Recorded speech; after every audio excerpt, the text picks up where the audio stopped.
Labą dieną, mėly uteniškiai. Šiandien turim svečiuose gerbiamą naujai pakartotinai patvirtintą išrinktą mūsų Seimo narį Tomą Tomiliną.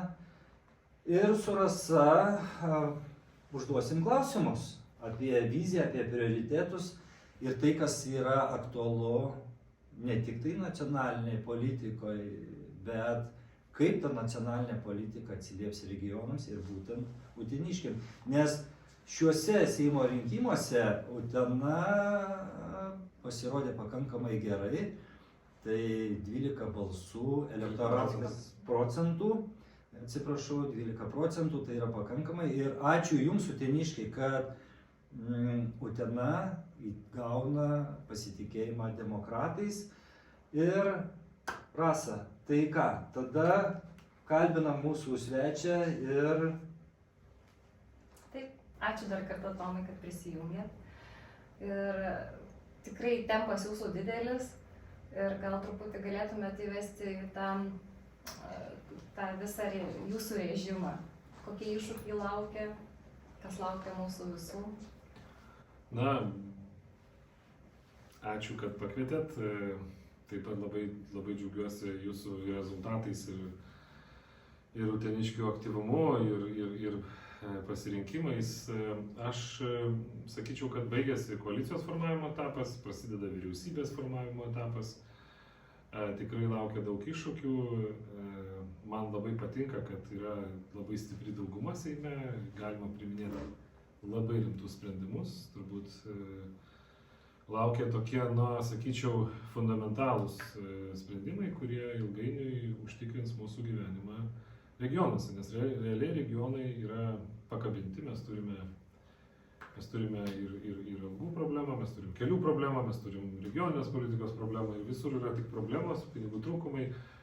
Tai pagaliau aš matau pirmą koaliciją, pirmą daugumą, kuri kalba apie pajamas. Ne tik tai apie išlaidas, bet kaip tas pajamas gauti, kad iš esmės struktūriškai pakeisti situaciją. Lietuvoje tai dar viena labai svarbi diskusija, kuri šiuo metu vyksta, tai yra karščiausias dalykas. Prezidentas nenustoja kalbėti apie regionų ministeriją, kas yra įdomu, kas yra iš karto aktualu regionams, iš karto tą diskusiją stumia link tų svarbiausių problemų. Ir manau, kad tai yra dėmesio verta diskusija, nebūtinai, kad bus taip. Dabar visos ministerijos padalintos ir taip toliau. Bet Tomai, tai ar neatsiras papildomas išlaidų šaltinis reikalaujantis administracinių kaštų ir, sakykime, mes matėm su vidaus reikalų ministerija formuojama politika ir kaip ten buvo, ir kokios spragos, ir nepadaryti darbai, bet tai ar neatsiguls ant mokesčių mokėtojų kažkokiu tai papildomu administravimo kaštais?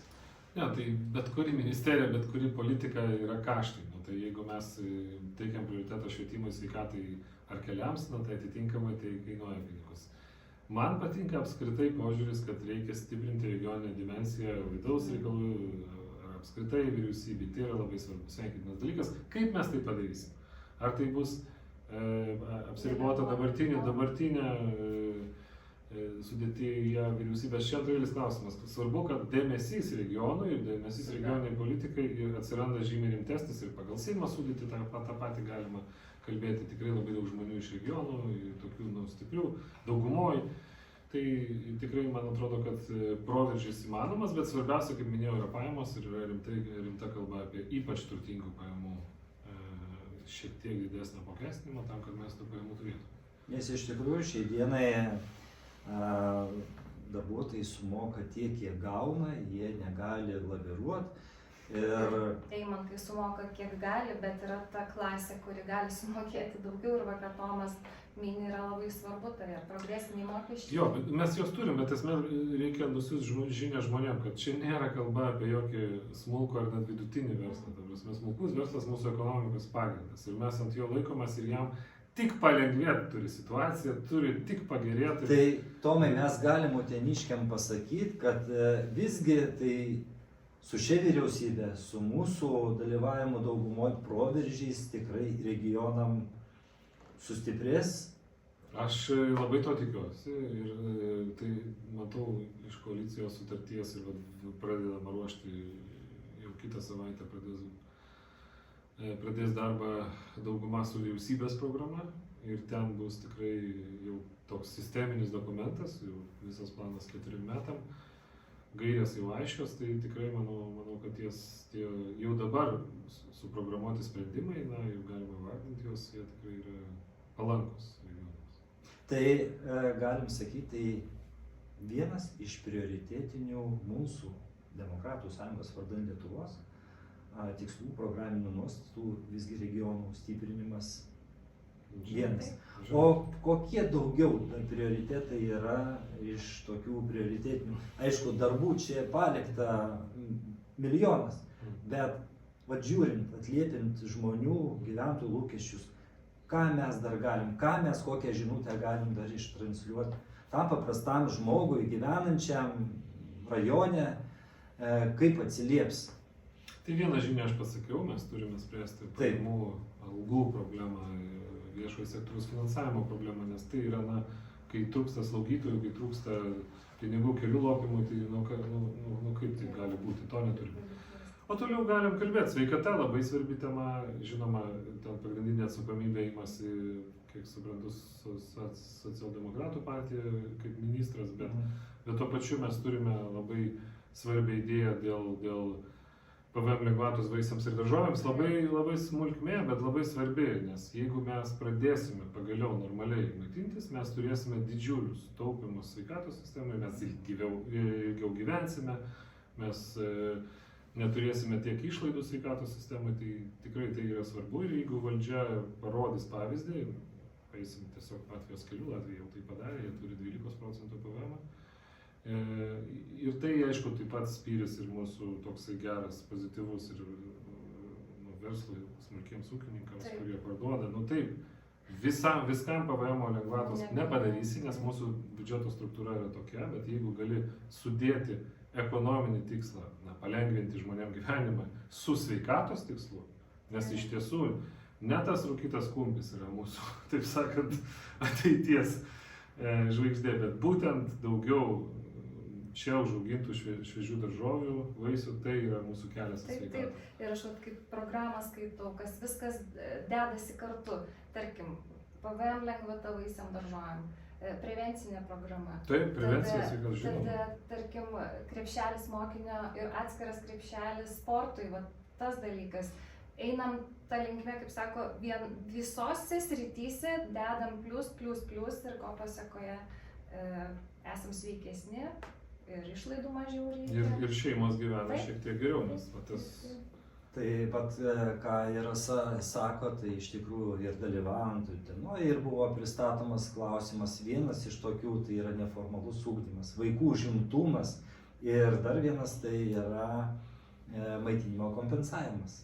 Tai irgi buvo užduotas klausimas, iš kur bus paimti tie pinigai, reikalingos lėšos tam kompensavimui. Tai... Aš minėjau, lėšos yra didžiulis klaustukas, bet mes netgi koalicijos programai kalbam apie papildomą šaltinį. Tai čia vienas dalykas. Antras dalykas, visi tie sprendimai vis tiek yra 4 metų. Tai reiškia, kad jau nuo rytojaus visos klasės pradės maitintis nemokamai. Taip nebus. Bus pirmiausia pradinukai, tai jau yra įtvirtinta. Ir tai yra 20 milijonų per metus, yra dideli pinigai, bet įmanomi. Tai kitais metais dar bus papildomi 20. Tai reikės iš to augimo, kurį mes vis dar turim, ieškoti tų lėšų ir prioritetus dėlioti pagal tai. Nes kiekviena vyriausybė ir ši vyriausybė dėlioja prioritetus ir kažkokius savo papildomus sprendimus darė. Tai lygiai taip pat ir gynybai nereikės pamiršti, kad tai yra irgi labai svarbis sritis ir čia visos partijos sutarė, mums reikia ir ten stiprinti. Tai mes pasistengiam sudėlioti taip, kas yra įmanoma iš tikrųjų, kas nėra labai brangu, nes ten buvo mintis sulyginti NPD su minimalia alga, iš karto ten milijardą, iš karto, neturim mes tiek pinigų ir čia reikia būti naiviems, kad to patikėt. Bet tokie dalykai, kurie svarbus, kurie maži, bet jie yra svarbus, tas pats neformalus ugdymas. Kaip gali 20 eurų krepšelis būti? Apie kokią kokybę, apie kokį ten narkotikų prevenciją tarp... Čia mes net negalim ir kalbėti, čia yra iš tikrųjų. Tai yra iš tikrųjų džiugu, Tomai, kad tai yra, pagaliau tai yra sakoma žmonėm tiesą, nepudruojama, nemaskuojama kažko tai, bet realiai. Tai mes ir tikimėms reguliariai daryti, aš tikiuosi, kad mes ir ateityje galėsim vystyti diskusiją, keistis nuomonę, nes mes atkūrėm ir mūsų demokratų, būtinos demokratų, būtent taryboje, Facebooko puslapį atnaujinom ir iš tikrųjų tai reikėtų nebūti šalia žmonių, bet kartu su žmonėm girdėti tos lūkesčius. Tai aš tikiuosi, Tomai, kad ne tik tai patį, gal ir daugiau mūsų, sakykime, partijos narių galėsim reguliariai, kad kuo daugiau pateikti sprendimų, priėmimų, kaip jie įtakos. Iš pirmų lūpų. Aš, taip sakant, perduodu jums atgal tą kamuolį ir labai prašau būtent to grįžtamo ryšio, ta prasme, kad pamatysim, kai ateis įstatymo projektai į Seimą, atsiras pasipriešinimas, bus didžiulė kova dėl kiekvieno sprendimo. Tai tas nuolatinis kalbėjimas su žmonėm, aiškinimas, kodėl vieną ar kitą sprendimą darai, nes jau dabar dėl to, pavyzdžiui, PVM pasipylė aiškinimai ekonomistų, kad čia nesąmonė, net neįsigilino, kodėl mes tai darom. O dabar tik šiandien paklausė, o tai kodėl jūs tai darote, kodėl sveikatos? Tai čia visai keičia situaciją. Tai va tas nuolatinis kalbėjimas mums labai reikalingas ir netgi tas kartais ta kritika, kuri gali atsirasti ir jūsų, bendraujant su jūsų auditorija, gal mums padės išvengti kažkokios klaidos. Tai čia šitoje vietoj labai džiaugiuosi tokiu formatu ir tikiuosi tęsime tą. Nes mes esam tarp žmonių ir žmonės turi girdėti ir turi būti grįžtamasis ryšys. Tai ar turim dar šiai dienai? Žinot, turim dar vieną klausimą. Mums kiekviename susitikime klausia, kaip žvyruoti keliai, asfaltavimas ir panašiai. Kokia šioje vietoje jūsų vizija, mintis ir ką sudėliojam toj programai? Ten yra žinoma, tas postulatas strateginis yra, čia net be jokios abejonės ir man atrodo, čia labai jau paprasta, jeigu išrenkat dešiniuosius į valdžią, tai greitkeliai ir miestas Vilniaus, jeigu išrenkat kairiuosius tos, visą tą grupę, tai akivaizdu, kad daugiau dėmesio kaimui. Pažadėti, kad kiekvienas žvyrkelis bus asfaltuotas, yra naivu, bet kad daugiau lėšų bus skirta jų asfaltuoti, tai akivaizdu iš tos milžiniškos daugumos, kurią mes turime dabar. Žinot, Rasa, iš tikrųjų, užvedė tą temą ir užbaigiant, ką norėčiau pasakyti ir palinkėti mūsų partijos atstovom Lietuvos Respublikos Seime. Aš nebeantrinsiu, kas dabar skamba apie teltoniką ir apie biurokratizmą. Tai nebereikia aštrinti, bet yra kas? Tai yra totalus biurokratizmas, neveikimas teisės aktuose, STR-ų keitimą. Netgi žvyrkelių žvyravimas, mažųjų karjerų eksploatacija įmanoma pakeitus tam tikrus STR reikalavimus. Bet tam turi dirbti tam tikros institucijos. Aš tai nenuimčiau atsakomybės nuo lyderių. Tarsi, man taip yra nejauku kaltinti biurokratus, taip apskritai aplamai, nes jūs irgi biurokratas. Ir jūs irgi kartais apginat tą raidę įstatymo, jeigu kažkas nori labai užlipti ant kažkam kitam ant galvos. Baimė! Tai aš ką noriu pasakyti, kad jeigu yra lyderiai su tokiu projektu kaip teltonika, čia tik tai ministrų lygmuo. Kalbėti, kad čia kažkoks 76 biurokratas sustabdė milijardinį projektą, nejuokaukit. Čia yra ministrės, ekonomikos ministrės atsakomybė, lyderystės trūkumas, jau nekalbant apie vadovus, kuriems jį galėjo skųstis, jeigu jau buvo problemos. Staiga šiandien sprendžiasi visus problemas. Labai keista, aišku, milijardinės. Tai dar kartą dėkojam. Ačiū. Ir labai tikimėms, kad tikrai sulauksim dar kartą, Tomai, dar kartą. Ir dar kitus, ir tikrai ir draugus, ir padiskutuoti.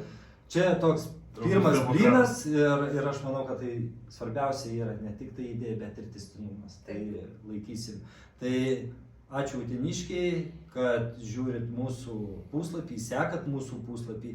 Dar kartą noriu pasakyti, kad rašykit, kritikuokit, kelkit klausimus. Visi klausimai yra geri, visi nėra prastų klausimų.